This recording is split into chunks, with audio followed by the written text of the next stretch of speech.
Mari Mari Pupeñi, Mari Mari Pulamien, Mari Mari Compuché. Fachanto melepaín Walkimapu meu, Ñimahuiza meu, Feimeu Taín Quiñe Zoam, Come Zoam Nimun meu, Mapuche Kimun meu.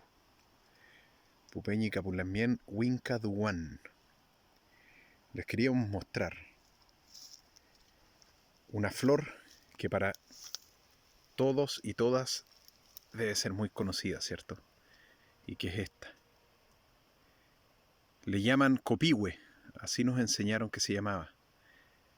Y los españoles entendieron copihue porque el fruto de la planta, de esta flor, se llama copiu. O sea, copihue viene de copiu, que es el fruto.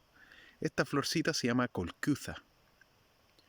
Y esta enredadera se llama fosquicopiu. Y la planta toda se llama colcopiu. Entonces, la planta toda es colcopiu.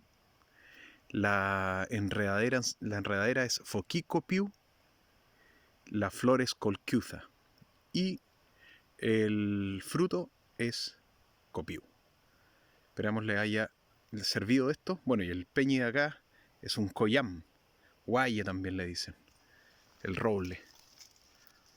Feimuten pupeñi capulamien, peucayal.